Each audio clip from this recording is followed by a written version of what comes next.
Coming up on SoCal Spotlight, thousands of San Diegans come together to honor one of their own. As a parent, when you see people come out and search for your little girl, you know, I don't know how to express it. And then we take a look at an artist who uses her talent to fight for humanity. People live their life by their favorite artist's one line, and that to me is power.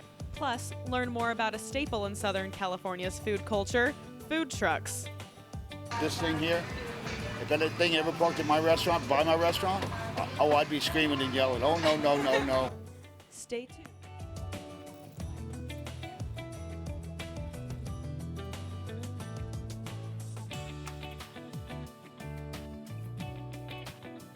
Welcome to SoCal Spotlight. I'm your host, Lauren Nowicki. Often, in times of tragedy, people find their inner strength. This is the case for the King family, who created a nonprofit organization after their daughter was killed at the age of 17.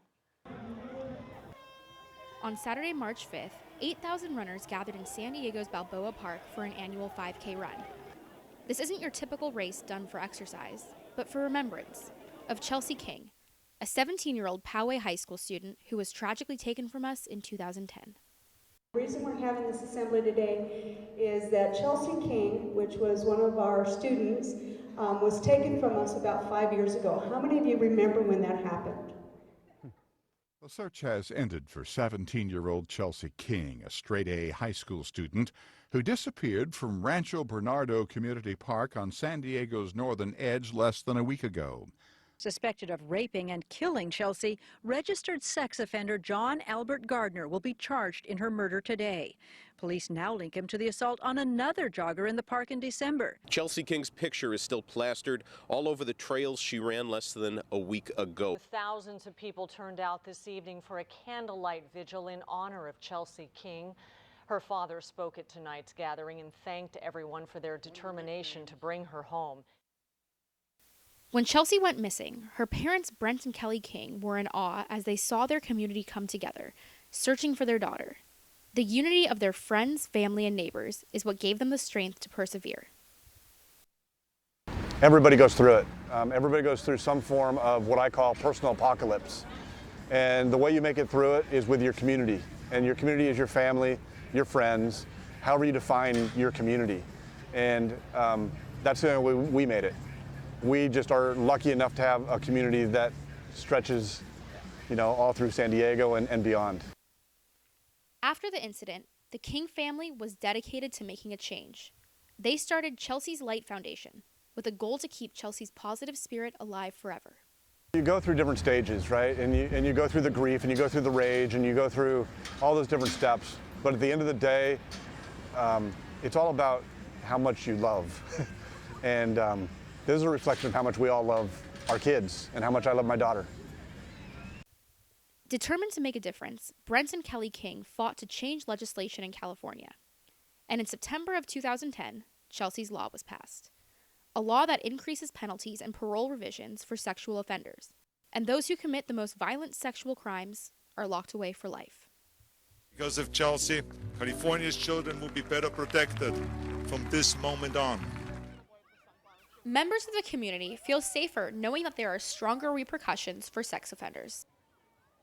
They have actually turned such an awful event into something positive, and they were able to get concrete laws passed to help protect our children now, and just bringing in an awareness. When my daughter wants to go for a run by herself, I say, let's call a friend, let's go in safe routes, let's map these things out and be in touch with people, and having those stronger laws in place makes it a safer community for all of us. Chelsea's run was started so people could come together to honor Chelsea and finish the run that she didn't get to finish herself. The best part for me is probably when you feel a little tired at the end, just think do it for Chelsea, and that's probably my favorite part. So we have 8,000 people come out and run, and I get to greet every single one of them at the finish line with a high five or a hug or just an attaboy. That's the best, a huge smile at the finish line. With the efforts of Chelsea's Light Foundation, children in the state of California are much safer than they were 6 years ago. The most beautiful thing we've done is we've protected kids that don't even know they needed protecting. There are over 17 million kids now across the country that are so much safer than it was in 2010. So that, when I see the smiles, what I really see is a kid that's safe. So that's my joy. What a beautiful legacy for my daughter to know she's helping so many, you know? We have with us now reporter Harper White. Harper, can you tell us a little bit more about this year's run? Yeah, sure. So back in 2010, that was the first year that they did the run. And that year, about 3,500 people came and ran and volunteered. And this year, in 2016, there were 8,000 people in attendance. And so the run has just grown more and more every year. And so the amount of money raised from this year's run hasn't been released yet. But with the money raised, that goes to creating college scholarships for graduating high school students in the San Diego County area. And so they choose students who have similar work ethic in school to Chelsea, or who embody certain characteristics that she had. So it's really amazing that, you know, the King family is so dedicated to giving kids the opportunity to have an education. So since the law started in California, are the Kings doing anything to expand the law to apply to other states as well? Yes, so the Kings are working very hard. Chelsea's dad has said that he wants every child in the country to have the same security and the same feeling that the kids in California have because of their law. And so right now, the law is being spread to Illinois, and it's in the works of going to Ohio and Utah as well. So it's definitely in the works of being spread, and hopefully one day it'll be a national law. And how was it speaking to Chelsea's dad? It was really amazing. It was so incredible just after, you know, hearing the story and doing all the research and going to the run and getting to talk firsthand with her father. It was extremely emotional. He just has so much love in his heart for his daughter and for his family and for the whole community. And that was just really amazing to see, and it was great to talk to him. Thanks, Harper. Coming up, a Chapman student is making music to aid in on social movements. After the break, I'll have more on what Nikki Black is doing to make a positive change in the community.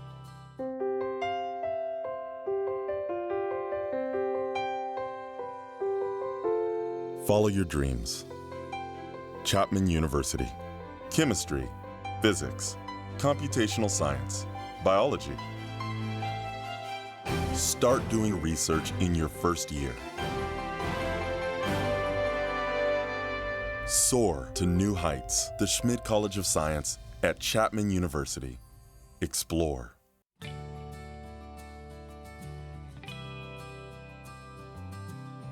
Welcome back to SoCal Spotlight. Now, reporter Maddie Bader introduces us to a Chapman University student who wants to utilize her music career to fight for various causes. At age 2, she was already slamming on her grandmother's piano, which led to piano lessons by age 4 and later singing lessons. Soon she was in the local chorus, and before she knew it, she was here, establishing her name by getting her songs up on iTunes and even in a major Hollywood film. But she's not doing it for the fame. She's using her status for good. The preacher man. Musicians are on a platform. If they're on this level that people actually listen to them, you know? People love lyrics. You will see them everywhere. People live their life by their favorite artist's one line, you know? And that to me is power. And there have been so many successful leaders of revolutions through music. Nikki's most recent music video, Rise Again, has thousands of views and lots of positive feedback. Her lyrics in combination with images from the civil rights movement has truly affected people. I see their glares, their disapproving stares. They say, go to where you belong. But I'm a phoenix, mama. And they just feed the flame. I'm a phoenix, mama. And if they burn me, I will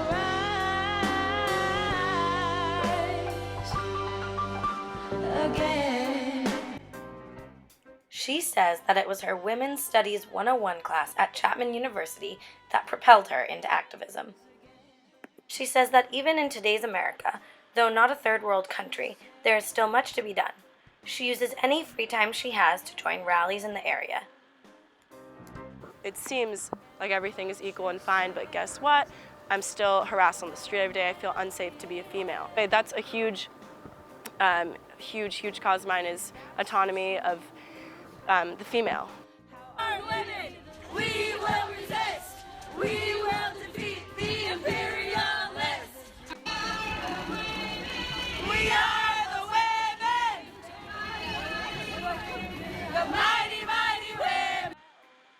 donates proceeds from her music career to causes that align with her beliefs. But basically anything that is racist, that is transphobic, anything that is sexist, not okay by me, hurts me, I need to fight for it. Hopefully can do so with music. There's only so much. The roaches are coming out. People still think like that. It's really important for us not to be silenced. All her music touches so many people, and it has great messages in it. And I've seen some of the protesting that she does. Like I said, she has her opinion about it and she's not afraid to admit it. And I know she's self-designed her own major here, which is an incredible feat if you ask me. But all in all, I'm just like incredible awe of this woman because I personally wish I could be more like her. Nikki's current project is called King Black, with herself, her best friend King, and hip-hop artist Tate Tucker. They are both so politically charged. They're so intelligent and informed, and they have the same exact causes. So to make music with people who have that with you and it's so captivating for me and so interesting, and it's really powerful to have a trinity, and we're all so different, and we all have the different sides of what we want to promote, you know. Tate is a biracial male, and that's such a different perspective than me, a half Iranian, half white female. And then King is a genderqueer poet, genius, also half black, half white, half black, half German. You know, we all have and we're all so political and so aware of the effect that that's had on our identity and growing up, and translating that into one message and these songs is super powerful, and that's King Black. Nikki is a really caring person, like super, super empathetic. She cares so much about people and just society as a whole, and really wants to change the world, and I think that's really important as like an artist. She gets a lot of praise from people for just, you know, a lot of times the way she looks, you know, it's very appealing to men, and she acknowledges that and then tears it down, you know, because she doesn't want to fall into typical beauty standards, and she really tries to make an effort to just like make sure that she's not stereotyping herself. It's really like kind of like a fuck that personality. Thankfully, I have a very supportive family, but not when I didn't want to go to college to be a singer-songwriter, let me tell you. Like, still had to go to college. Still in college. Wasn't going to come back this semester, but still here. We'll see you next semester, everybody. Stay tuned. That's a different fight. With us in the studio, we have reporter Maddie Bader. So Maddie, lots of artists say that they use their position for a greater good, but what makes Nikki different? You know, a lot of celebrities do have their causes. I do acknowledge that, but how many times have you seen Britney Spears at a rally literally holding a sign and screaming for what she believes in? You know, they can give money and they do their hospital visits and sign their autographs, but Nikki is always right in the action, and you're sure to hear her voice. So can you elaborate on what has drawn her passion into her music? So she actually says that it was her Women's Studies 101 class with the teacher Clara Magliola that just made her so passionate, because it opened her eyes to everything that was going on. It wasn't just, you know, seeing a newspaper. It was studying it every single day. So that really fueled her passion and made her want to go full on into this. And do you know what's next for Nikki and King Black? So they're doing gigs in LA right now, and they're also looking to work in collaborations with other artists that have the same causes as them. So in the meantime, they're just looking for someone to sign them. All right, well, thank you, Maddie. When we're back, we'll take a look at food trucks and how they've grown in Southern California, from street meat to creative eats.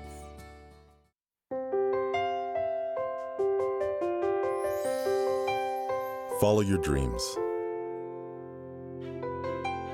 Chapman University, a diverse, well-rounded education. Art, dance, music, theater.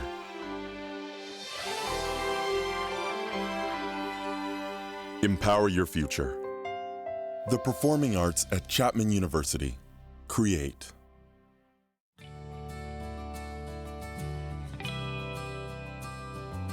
Welcome back to SoCal Spotlight. Our last story looks into the unique world of food trucks and how they are shaping the way we eat.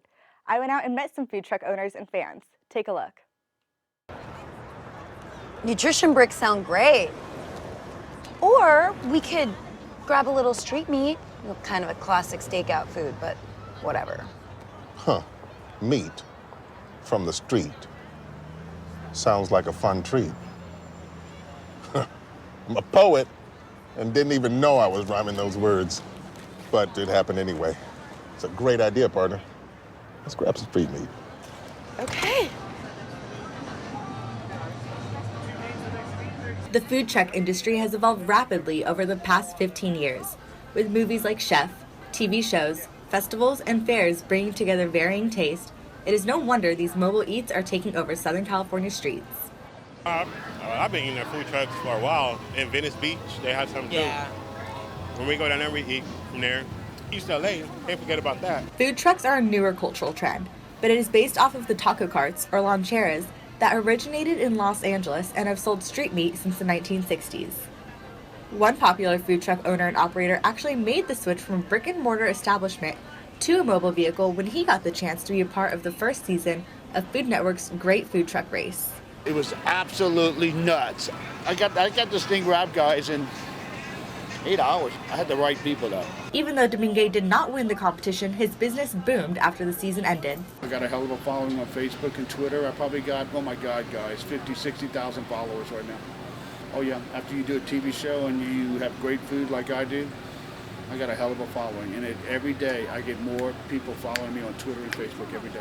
But Ariel, a food truck coordinator for Truck Squad, says being on television is not the only way to gain a fan base. Variety keeps the people coming back. If you have something different and good, that's what sells. I don't know what it is about a food truck, but people love going to these food trucks. I don't know why that is. Love food trucks. It's fun, it's a good way to spend time with your friends, and it gives you variety in a small place. It's just something cool to do on the weekends. In order to receive your invite to the Truck Squad, you have to have all of your permits and licensing in order. As long as you have your OC health permit and your liability insurance, you're fine. In order to pass the various inspections and get all of the proper paperwork in order, food trucks go through a bit of a different process than a fixed location restaurant. The things that I would take away, the big points I would take away is the safety of the food at the end of the evening, you know, that when you turn off things like the electricity and things like that on the truck. And the number two thing is, how do you get that truck clean on a routine basis? In a food truck, when you shut that engine off at the end of the night, all that stuff goes away. So you got to take all your food and everything out of your traveling restaurant. It's pretty good that they do this, you know. It's like a restaurant on wheels. They're more like a restaurant now on wheels, so to me, they have the same health requirements as a restaurant does, so I don't have any concerns with it. The food temperatures, the general sanitation, like on how to wash, rinse, sanitize your utensils, hand washing, they're very comparable. What you see in one, you're going to see in the other. These requirements may seem easy, but being in a mobile environment does come with some difficulties. And it's not easy, guys. And it's funny, where I parked my truck at, 2 doors down, there was a French restaurant. And a guy came out there going, "Hey, move your truck." Didn't bother with him. 15 minutes later, he came out again, "Hey, get that goddamn truck out of here." And I said, "Oh, forget it." Then the third time, honey, when he did it, then I looked at him and said, "Sir, if you had great food, you wouldn't have that problem with me." Oh, yeah. So I got in my truck and I pulled on out. If you park this thing right down the street like that guy in San Diego, you park this thing right down the street there, and all these people flock to these trucks. But at the end of the day, these restaurants on wheels have brought joy to the changing culture of cuisine. My favorite part about working on a food truck is all my customer base. All this talk of food trucks, might as well eat at one too, so here I go with some shrimp po' boy. I didn't get any shrimp in that bite.